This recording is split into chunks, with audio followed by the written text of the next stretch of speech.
Dr. Michael Mohammed Ahmad understands the power of words. They were used against him when growing up as an Arab Australian Muslim. He became a writer, in part, to take back the narrative being told about his community. I couldn't be the prop in someone else's story about us. I had to be in control of the story. I had to be the writer of my story. Dr. Ahmad is author of 3 award-winning semi-autobiographical novels and the founding director of the Sweatshop literacy movement, devoted to empowering culturally diverse communities through reading and writing. In this edition of Conversations, he returns to Western Sydney University to speak with Professor Jing Han from the Institute for Australian and Chinese Arts and Culture.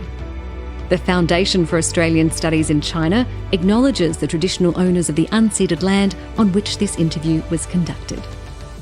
Hello everyone, welcome to join me and Dr. Michael Mohammed Ahmad. Before we start, I would like to acknowledge this conversation is being held in the Institute for Australian and Chinese Arts and Culture at Western Sydney University, which is on our Parramatta South campus. And it is on the land of the Darug people of the Darug Nation, whose ancestors have been the traditional owners of their land for thousands of years. And we would like to pay our respect to First Nations elders, past, present, and emerging. Hello, Mohammed. Welcome to this ASCOR conversation series. Hello, and thank you for having me. And also in the language of my ancestors, Salamu Alaikum, which means peace be upon you. We are so honored to have you here with us today. Start with your writing career. And you first published your book, The Tribe, published in 2014 and won Sydney Morning Herald the Best Young Novelist Award. And then there's the second one, The Lebs, published in 2018. And then you published your third book, The Other Half of You, in 2021. And the last 2 were both shortlisted for the most prestigious literary award in Australia, the Miles Franklin Award. And the Lebs won the New South Wales Premier's Literary Multicultural Award. And then The Other Half of You won, so far, Queensland University Book Fiction Award. So your string of success is not only dreamed of by any writer, and it's also very uplifting, very inspiring and fascinating for me and for many of us in Australia, around the world, to see your success as an Australian writer. A bit of your background: your grandparents, along with your parents, and 11 aunties and 8 uncles migrated from Lebanon to Australia in 1970. And you yourself were born and grew up in Australia. But growing up in a family, in a community of Arab Muslims, and in particular, a community of minority Alawites, in the suburbs of Western Sydney, you encountered and observed a lot of discriminations and violence, as well as clashes and alienation in terms of social, racial, societal, and religious. Can you tell us a bit about the environment in which you grew up? So firstly, I want to say thank you for the introduction. I feel really honored to hear someone articulate the success of those 3 books in one go. Because when you're in the moment of developing the works and then watching the journey, it's really slow and there's a lot of disappointment. There's more disappointment than there is success overall for every individual writer. And it's really only when you get to look back and hear it spoken out loud, all the things that those books have been able to achieve, that you really get a chance to appreciate those honors. And so thank you for that honor. Now, to answer your question, you're correct. I grew up for the most part of my life, I grew up in the western suburbs of Sydney. The first part of Western Sydney that I grew up in is called Lakemba, which when we moved to that suburb, it was so heavily dominated by people from Lebanese backgrounds that we called the suburb Lebkemba. And I grew up in a time when there was a lot of negative media narratives about Arab and Muslim communities, specifically around the term Lebanese. So even though not all of the people that were being demonized would have been explicitly from Lebanese backgrounds, the term Lebanese was being used as a metonym, as some kind of metaphor or representation of the broader Arab and Muslim community. This is actually a phenomenon that takes place in other parts of the world, by the way. In the context of the September 11 attacks, the entire world felt the global Muslim threat, but different communities and different countries and different nations articulated it differently, the threat. So in Britain, it was the idea of the Asian, specifically Pakistanis, that represented the Muslim threat. In Germany, it was Turks who were representative of the Muslim threat. In the United States, it was very much the image of the Saudi that was a symbolic representation of what they thought the threat was, even though when we talk about Muslims, we're talking about 2 billion people who come from literally every part of the world. And so in Australia, the term Lebanese had become the embodiment and the representation of the global Muslim threat. So it was very common for communities from Lebanese, Muslim, Middle Eastern, and Arab background to be labeled with those terms interchangeably. So this was the context in which I was growing up. There was a very specific anti-Arab and anti-Muslim narrative that was being propagated throughout Australia. It was common rhetoric among media and also politicians, and that also translated over to the way police treated young men and young women from Middle Eastern and Muslim backgrounds, and also the way the general Australian public treated people from Arab and Muslim backgrounds as well. Some of the incidents that had taken place which gave rise to the moral panic and the hysteria around Arab and Muslim communities, firstly, and probably the most significant, was the September 11 attacks, which took place in 2001. These attacks turned pretty much every person from Arab and Muslim background around the world, including Australia, into a potential terrorist suspect. It made it harder for us to get on aeroplanes, for example. It made it harder for us to even just drive down the street without being pulled over and harassed by police officers. And it made the general public very suspicious of us. But even before that, even before the September 11 attacks, there was already a kind of hysteria that was taking place. I remember growing up in a time when on the front pages of newspapers, there were articles about young Lebanese men who were gangsters, who were committing drive-by shootings, who could get a gun easier than buying a pizza.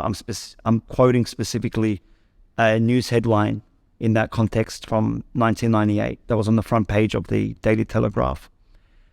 There was also a lot of anti-Arab and anti-Muslim rhetoric around sexually predatory behavior. Specifically in the year 2000, a series of gang rapes had taken place, and all of the members had been identified as being from Lebanese and Muslim background in all of the political and media rhetoric, even though these boys were all Australian born, and even though their crimes had nothing to do with the religion of Islam, and even though Australia has a very long and very dark history of sexual assault that is not in any way related to race or religion, that is an issue of patriarchy, sexism, and misogyny and toxic masculinity across all cultural groups and racial groups. So that's the environment that I, as a teenage boy, was growing up in. It was an environment where we were regularly called drug dealers, gangsters, sexual predators, and terrorist suspects. The term Leb is really compelling to me. I mean, I called my book The Lebs. It's an interesting concept because it's often assumed as being shorthand for Lebanese. That when we say Leb, we just mean a kind of nickname or a shorter way of saying Lebanese. But actually, through my research, my doctoral research, my reading, my studies, and my creative writing, as well as my lived experience being in this body, what I was able to identify is that Leb in Australia has very little to do with Lebanese and very little to do with Lebanon.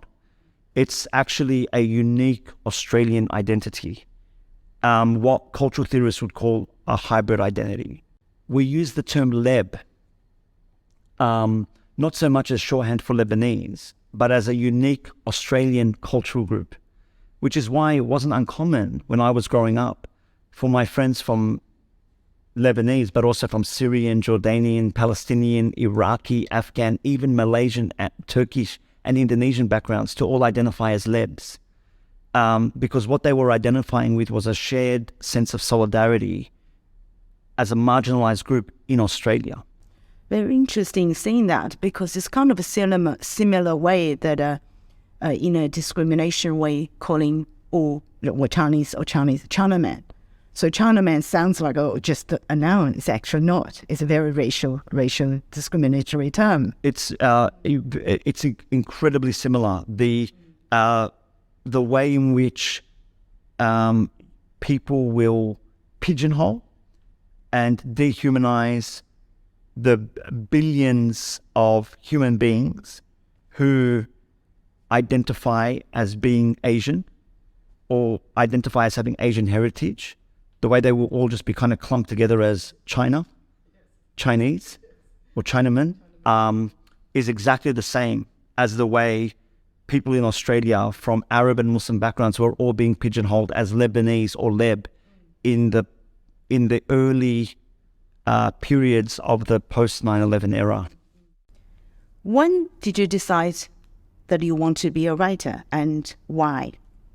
And do you think your growing up in environment experiences define and influence your writing? Thank you for that question. There's two versions of me as a writer. There's the romantic version, and then there's the pragmatic version.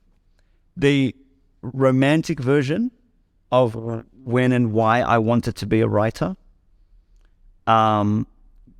goes like this. Actually only a couple of weeks ago, I found a box of short stories that I had written when I was a teenager.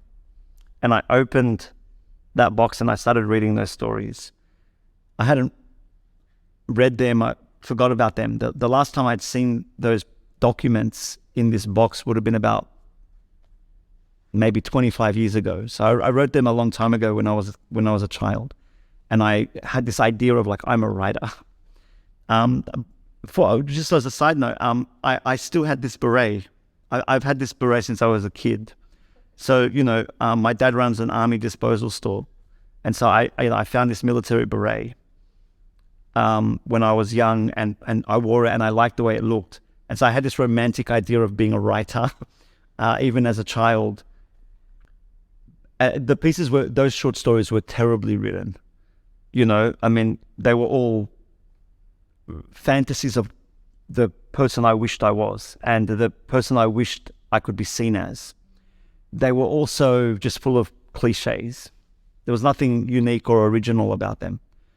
So that's the first version of being a writer, and that's probably the facetious truth as to why I liked writing when I was a kid, because I could create an alternative reality to the one I was living in.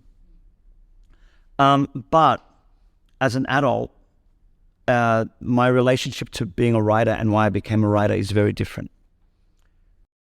I actually, when I was that teenager that I was just describing, I didn't really want to be a writer. I wrote because it was a way of communicating my feelings and my fantasies. But I actually wanted to be an actor when I was a teenager, and I had done a little bit of acting training, and I had started going out and doing auditions. And the only parts I could get cast in was to play a Lebanese drug dealer. That's very specific to Australia.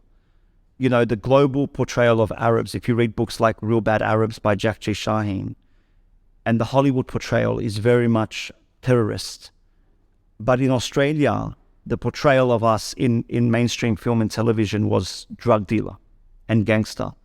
And so the only parts I could get was to play some kind of criminal. And I remember being cast in a TV series called East West 101, which was aired on SBS. I was in the third episode. I played a character named Vinny Mahmoud. My character Vinny gets caught with a bag of drugs in his pants. And then they make a deal with me, with Vinny, to become an informant for the police in exchange for not going to jail. So in the next scene, you see me wearing a wire and going into my gang's garage, their lair. And then my character gets caught with the wire and my boss blows off my toe. I remember the director telling me I was very lucky because I had the funniest line in the whole series. My foot, my foot. You see me screaming my foot while my toe is blown off. And then I'm dragged out of the lair and I'm thrown into the back of a car that's driven by a large Pacific Islander goon. If you want to talk about the negative portrayal of Arab Australians, it was even worse when we talk about the portrayal of Pacificers. They were all playing henchmen, bodyguards and large, muscle. But I'm thrown in the back of this car and then the henchman drives me around the corner and just throws me onto the street curb. And my character was so insignificant that you don't even see what happens to him after that. That was basically my 15 minutes of fame. So anyway, it was a big deal for me. I thought it was a really special moment. So I gathered my whole family in the living room when this episode premiered on SBS. I was a teenager. I was only about 18 or 19 years old. And I was very excited. So I got all my cousins together. And you have to understand, you introduced me, you said 11 aunts and 8 uncles. Like when I say my cousins, I mean like a dozen cousins, 20, 2 dozen, 3 dozen cousins in a room. And my aunties and uncles and my parents. And they all watched with some level of pride and excitement. And I'll never forget what my cousin said to me at the end of that program. He came up to me and he shook my hand and he said, "That was hectic, cuz. You were the lowest piece of shit I've ever seen on television."